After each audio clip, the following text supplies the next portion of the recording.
A explosão dos blocos carnavalescos nos últimos anos está aí para provar que foi um engano acreditar no fim do carnaval de rua. Além do colorido e da alegria que tomaram conta da cidade no carnaval de 2014, os blocos atraíram 918 mil turistas e renderam 734 milhões de dólares, segundo dados oficiais da Prefeitura do Rio de Janeiro. O Rio em Foco está no ar.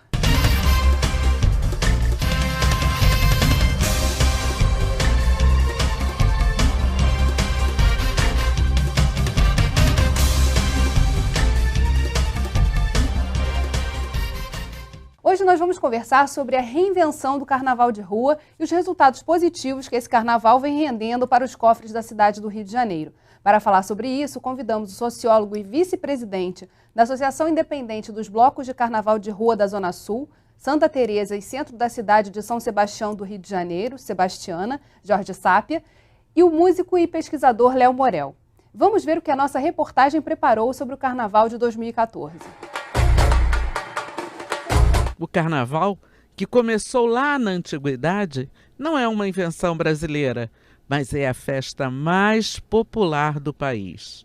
É impossível falar de carnaval sem pensar em povo nas ruas e até mesmo nas praias, onde os tradicionais banhos de mar à fantasia já tiveram até direito à porta-bandeira. E quem acreditou que no Rio de Janeiro o carnaval de rua era coisa do passado se enganou redondamente. Em 2014, a Prefeitura autorizou 457 blocos a desfilar, mas na realidade foram mais de 600 desfiles. O Cordão da Bola Preta, com a tradição de 93 anos, arrastou 1.300.000 pessoas pela avenida no centro da cidade. É o mais concorrido, com certeza. Afilhado, minha irmã, minha amiga, meus irmãos, tudo parente. Ah, não sei porquê, não, só sei que é bom. O Mundão Bloco, um pouco mais modesto, arrastou 450 mil foliões. E o Simpatia Quase Amor, bem mais jovem, com 24 aninhos apenas, inundou de amarelo e lilás a praia de Ipanema. Irreverência, tradição, criatividade.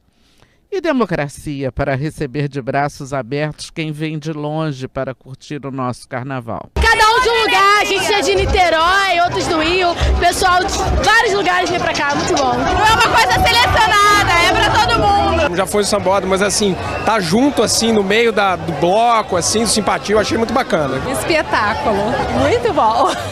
Morei fora um tempão, sou de São Paulo. Essa generosidade que eles tiveram comigo, acho que pela paixão que eu tenho pelo samba, pelo carnaval, eu fico super emocionada, ansiosa, sinto uma alegria mais do que qualquer coisa, daquela sem tamanho, meu coração fica tomado, eu adoro. A que os senhores atribuem o crescimento desse carnaval de rua? Acho que há várias possibilidades de pensar o crescimento, né? Sem dúvida alguma, um deles tem a ver com, me parece, com a própria retorno à prática democrática no país, né? De alguma maneira esse crescimento, enfim, durante muito tempo você falou que o carnaval tinha morrido, né? Uma questão recorrente na história do carnaval, e a gente vê, como acabamos de ver na reportagem agora, que ele está muito vivo, né? De alguma maneira esse renascimento do carnaval de rua se dá a partir do momento do processo de transição democrática, né, que acontece na década de 80. É exatamente nessa época que aparecem uma série de blocos de carnaval que estão hoje, né, são esses suportes, são esses blocos que acabaram se transformando em uma espécie de imagem a ser repetida, né, várias vezes na própria cidade. Eu concordo totalmente com o que o Jorge falou. O povo carioca, ele gosta da rua. Ele gosta de uma festa, entendeu? E a partir desse momento da redemocratização brasileira, né, quando ele pôde ir para a rua, isso simplesmente veio surgindo e veio crescendo aos poucos, né?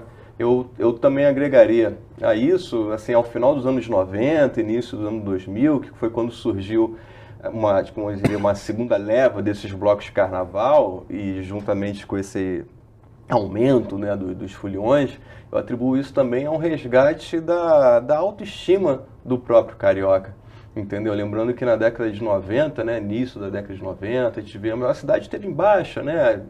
Lembramos daquela chacina de Vigário Geral, né, os arrastões, né? Uma época que o carioca não estava muito, não só empolgado, mas estava com receio de ir para a rua mesmo, né? Entendeu? Acho que ao final dos anos 90, essa autoestima começa a ser recuperada e isso resulta numa retomada da rua, né? De uma forma democrática, né? Que é o perfil da nossa E quando a gente fala de democracia, a gente fala também da democracia em termos de região. Não é só na Zona Sul. cidade como um todo. Na verdade, inicialmente esse processo ele se localiza muito na Zona Sul. O movimento que eu entendo como retomado do Carnaval, ele está centrado na Zona Sul. São atores da classe média urbana que fazem parte, que recuperam essa ideia. O que o Leo coloca é uma questão importante, isto é, que no final, assim, na década de 90, que foi uma década ordenada pela lógica da violência, né? O Carnaval apresentava a possibilidade de imaginar outra cidade possível. Né?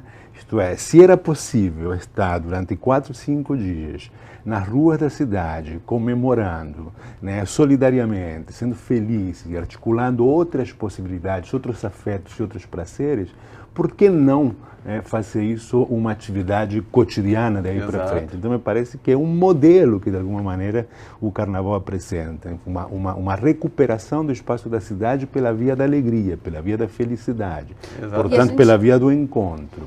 E aí os blocos temáticos vêm nessa segunda leva aí, trazendo a possibilidade de você se reinventar e ter perfis, né? Poder agregar pessoas e segmentos diferentes. Na Zona Sul, né, que foi onde, né, começou esse movimento aqui, né? A gente teve lá na década de 80, como ele bem falou, Simpatia, né? E esses blocos, a partir dos anos 2000, aí surgem blocos como o Monobloco, o Kizomba, o Banga La Fumenga, que eles já surgiram com um modelo um pouco diferente de tocar outros ritmos, executar canções que não fossem só samba. E aí, mais recentemente, surgiram os blocos temáticos, que tiveram como mote homenagear algum artista, né? Seja os Beatles, Michael Jackson, né? E sempre de uma forma bastante reverente. Recuperar um imaginário dessa cultura popular de massa, né? O próprio o Vando, né? Com Fogo e Paixão, né? As meninas do Chico, né? do Chico, as mulheres do Zeca, né? Que vai ser produzido pela Dorina, né? Que legal. Saias na Folia, que é um bloco que tem lá em Niterói, isto é, uma quantidade fantástica de processos de invenção da cidade pela lógica do Carnaval. Né? Então isso me parece que é simpático, é interessante, é profundamente criativo, né? O Carnaval não é samba, enfim, ele acolhe, né, todas as manifestações culturais possíveis. A gente vai continuar a falar sobre isso no próximo bloco. Não saia daí. Rio em Foco aqui, política e economia caminham juntas.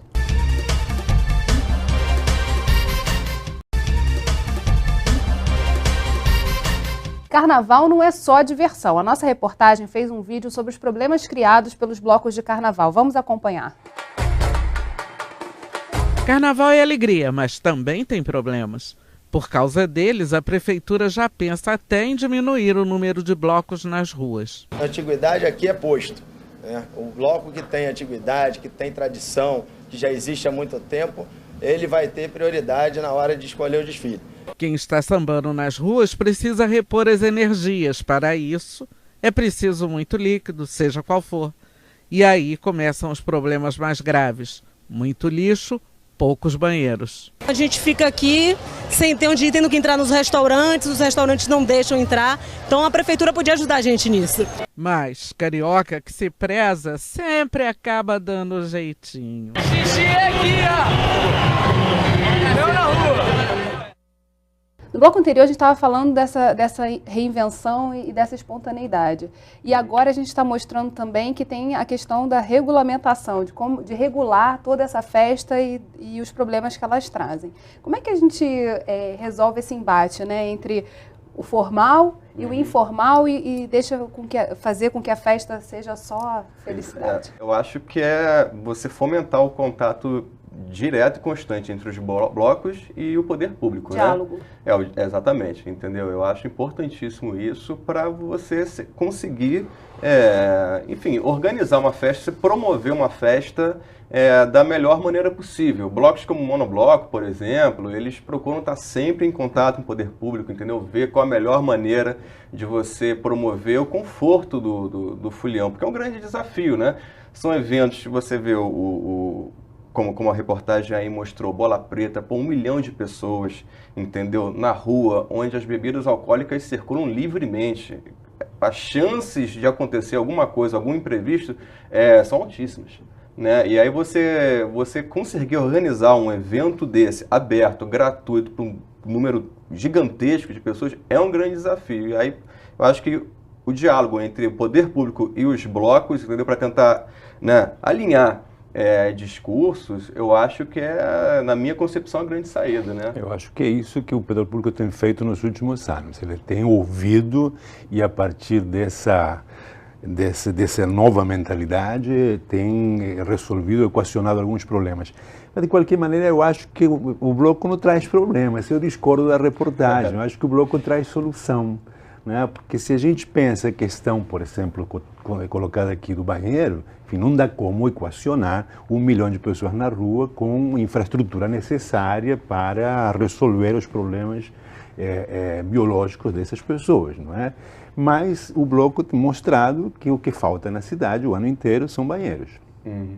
Então, depois de 5 anos de discussão dessa questão, eu vejo com muita alegria, né, a colocação em algumas praças da cidade, isso deveria ser repetido em todos os lugares, de um novo formato chamado UFA, que agora não consigo lembrar, né, a sigla, o que significa Unidades de Alívio Imediato, uma coisa assim.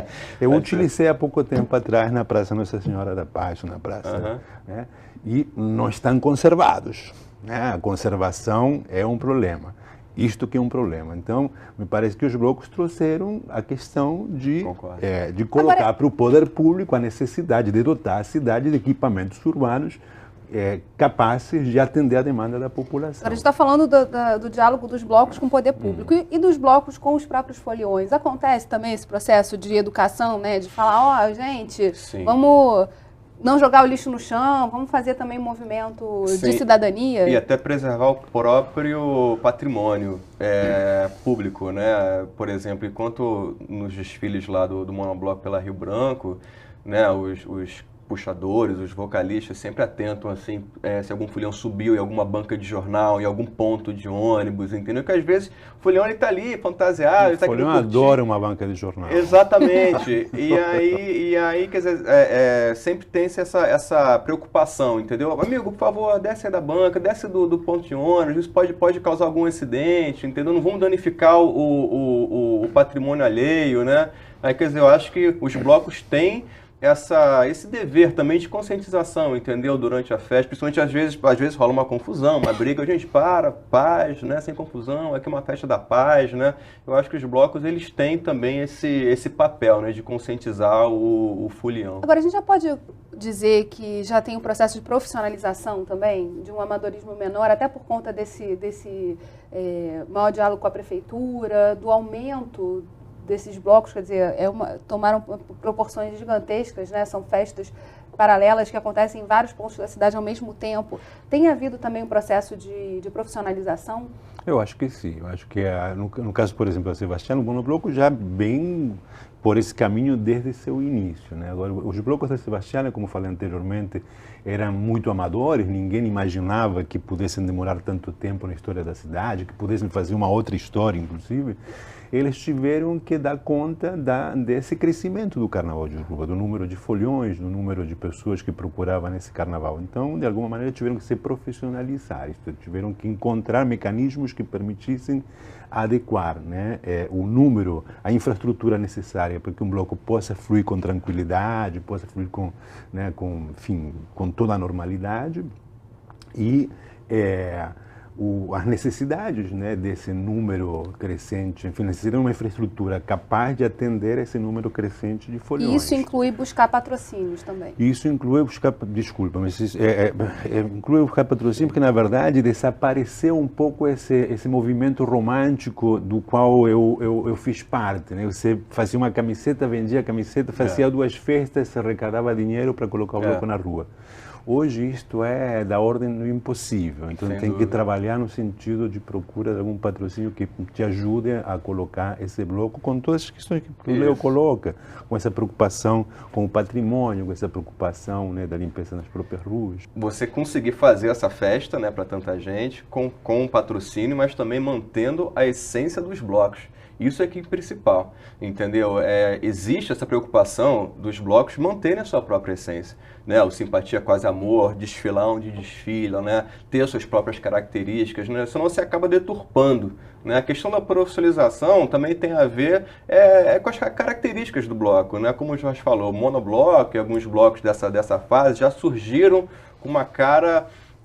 como uma cara de produto cultural, não no sentido pejorativo. Só para a gente apresentar, o Léo tá lançando um livro sobre a história do monobloco, são 15 anos, né, que esse bloco está fazendo. E porque a gente está agora falando só bloco, monobloco, Léo, é bom explicar para o telespectador, mas continua. Pois é, e aí essa questão do patrocínio se tornou essencial para você realizar uma festa que você consiga dar conforto para quem está dentro do bloco, né, para os batuqueiros e também para o folião, né? Quer dizer, aí o poder público já é um grande financiador, mas também a iniciativa privada, eu estou vendo que está percebendo que vale a pena agregar suas marcas ao Carnaval de Rua Carioca, entendeu? Agora, por parte do folião, porque, por exemplo, há uma resistência por parte do folião a essas marcas, a presença das marcas junto dos blocos ou não? Eu acho que não há resistência alguma, eu acho que o folião adora receber qualquer tipo de brinde. E este é um problema, né? Porque essa generosidade com a qual o folião se abre para a recepção dos brindes mais diversos, né, acaba incentivando os patrocinadores a oferecer o mundo, né? Isso deturpa, isso mexe, isso transforma a própria identidade de cada um desses blocos. Então, me parece que é necessário que se tenha uma preocupação com esse lado mais predatório do mercado. Vamos continuar conversando sobre isso no próximo bloco. Não sai daí. Rio em Foco aqui, política e economia caminham juntas.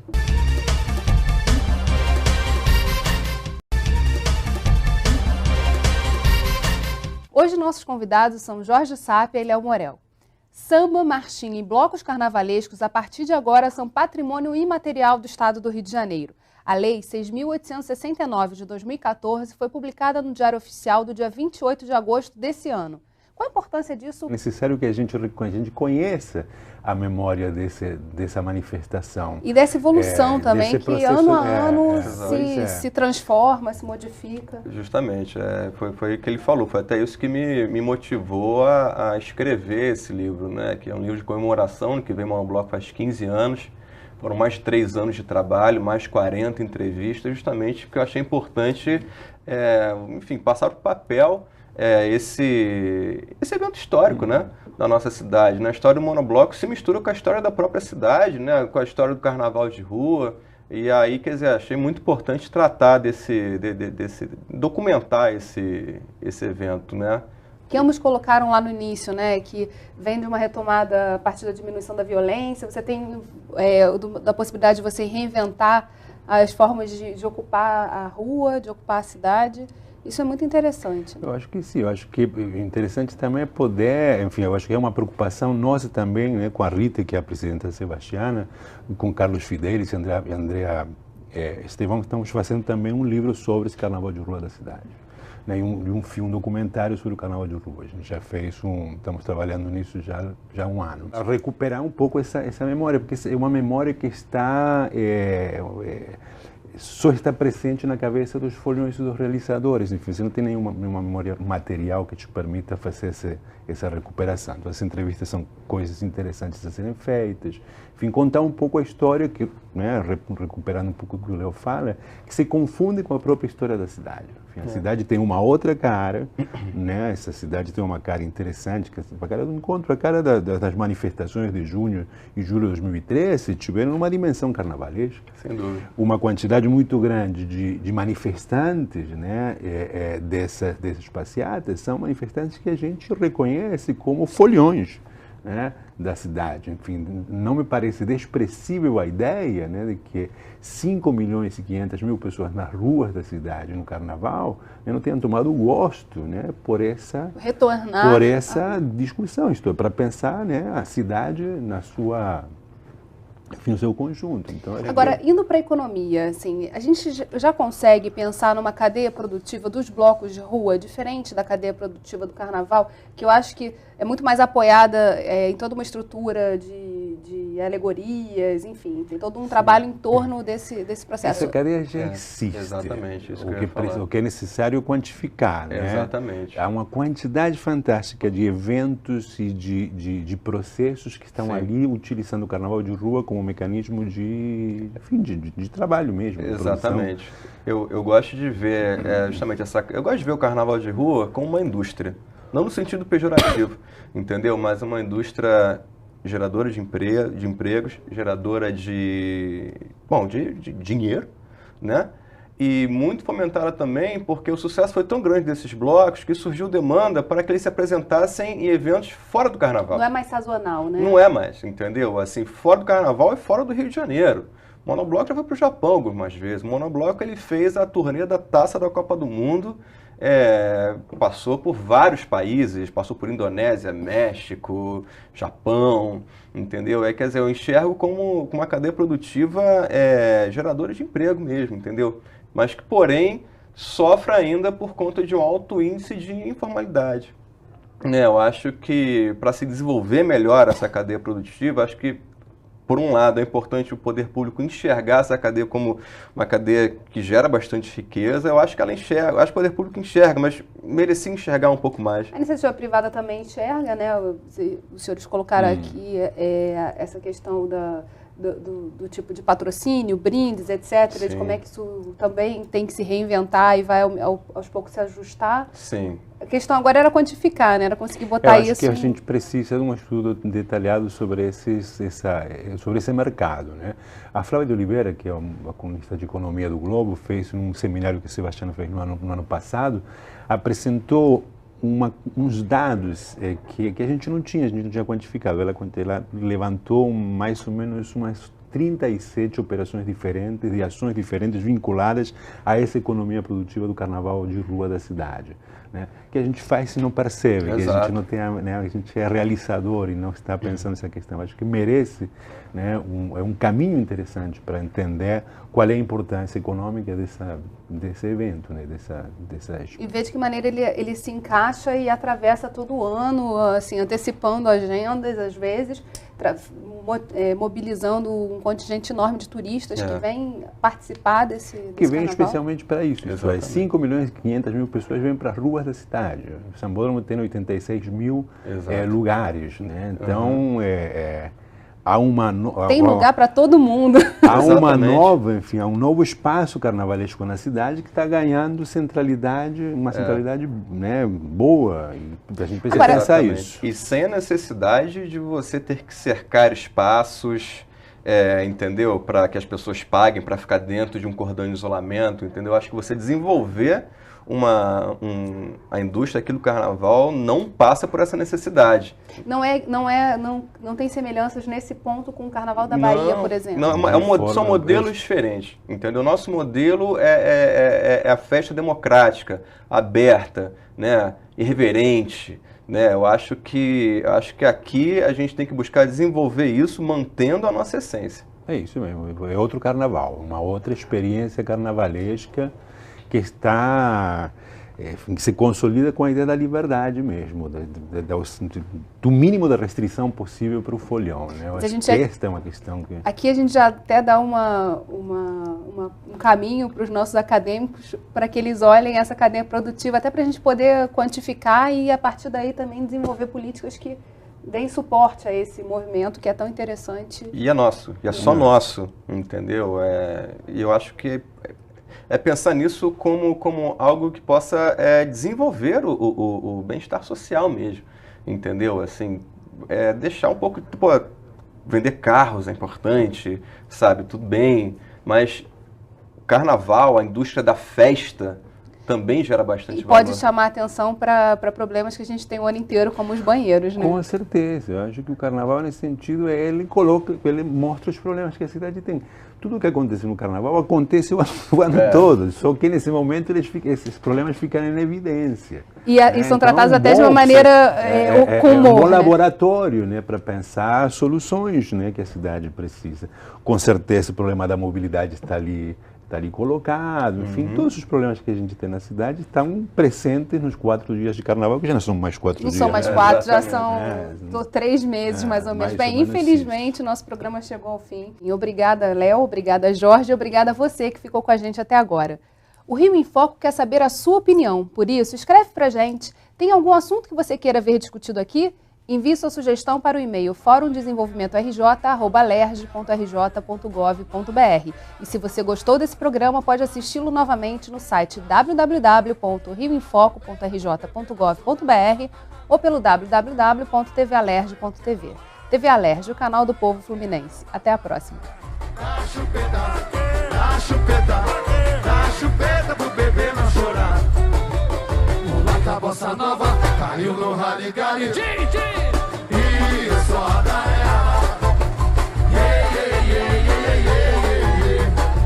Venham bonecas, a boneca está cheia de fio, esnobando as louras e as morenas do Brasil. Mulata bossa nova caiu no rally-gari.